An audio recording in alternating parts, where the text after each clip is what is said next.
Hi, this is Honan speaking, and today we are going to make these gentlemen become something competent enough to complete strong diaries in Knights of the Ages, and I will also teach you how to make a Pika, which, despite being synonymous with male genitals in my language, comes from the abbreviation of Pikachu because it is the priest who throws lightning at other people's heads. You will first need time. It only took me a day to make this rhyme, but it may take longer depending on your availability of resources and money. However, it is not expensive at all, unless you want to teach many skills to several characters to have more versatility. Secondly, you will need to have already completed the story to be able to unlock classes such as the Knight of the Apocalypse, which is the origin of Pika's primary ability. In this video, I will not talk about all of them, just the main one, the Thunder Punishment that comes, as I said, from the Horsemen of the Apocalypse, which is a class released when starting the first chapter of the Ovine Severance Artifact Trail. I will show you in the background so you can see the city you must go to.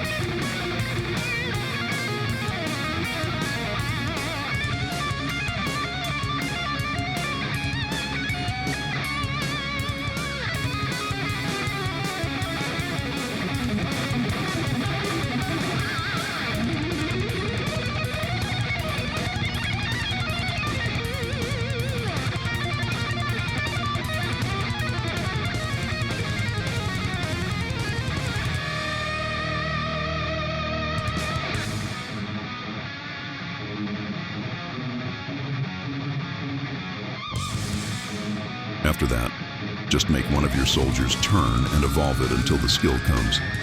It may take a while. If you want to copy my strategy, you can make several and evolve them to level 50 and then stop if it doesn't come and make another one. But I warn you that this will increase the cost since we spend Empire insignias to make both the Bishop and the Knight. We will use 2 Blade Masters as the front line. One will be a hybrid assassin to deal with anyone who gets too close, and the other will use morale boost to help hit the towers. We will also use 2 bards. The only necessary skill is Flying Eagle for both, but if you want, you can build a stronger one with Faith Barrier to survive, and other mixed skills like a druid and bishop.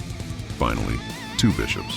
A basic one with motivation to give energy to whoever needs it, which will most of the time be the other bishop. But it's worth it for everyone on the team. Just like the bards, you can add more support and survival skills. I simply didn't want to add them so as not to make the video even longer, since it took an hour to record just this short video. The other bishop, preferably one with higher perception to deal more damage, will be the Pika. It can also be improved with more support skills, because as you will see in the video itself, I didn't add them and ended up having more difficulty than I should have. You will also spend a few years until you level up all the skills in month 6, especially those of Pika and the Assassin Hybrid. Again, I didn't do this to avoid taking longer, and I took more hits than I should have and died a few times from stupid things, such as bad positioning. But technically, if you evolve to the same level as the enemies, you can do all the forts with this team. But it's worth noting that enemies with strong wills can even be immune to your damage, depending on the difference in attributes. So, analyze your opponents before acting. For equipment, you can use the best you have available. Of course, if you don't have everything available, you can use lower level items. Also, use healing runes on your helmets and shoes if you have them. It will help keep everyone alive longer with bleeding and things like that so you don't lose turns waiting for it to pass and everything else. In the bishops, I use the intermediate level Vajara Scepter. It is very useful mainly for its ability to give an extra action point from time to time. In the bards, I preferred to use loots with movement and speed bonuses since we are using front lines with high speed. But as you will see here, it is not higher than that of the enemies. And for the front line, Vorticon Sword is your best choice. You can use the strongest one you have, but I recommend it unless you abuse the ability to switch places with the attacker. Armor and accessories are up to you. It's not that difficult to buy the best ones in the game, and you can go naked and make the easiest forts until you can pay for the armor and accessories. Use what you have available. The fort I chose was the Ring Valley because there we found all kinds of enemies with high damage. Archer bears that can go straight through your front line and kill your supports and archdruids. I thought it was a good test, of course. At the end of the video, we ended up almost at level 80, but we started trying to do it with the majority at level 70. Otherwise, I chose a middle ground for the character's attributes. None with S, but none with less than C in something important for the class. If you just left the story mode, it can take up to 100 to 150 years for some good ones to come along, so the ones I used are equal to the ones you can have with some luck. Now look at the result of the level 70 team against the fort level 85 to 89.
Well, guys, that's it for today. I hope you enjoyed the video. A hug from the crow.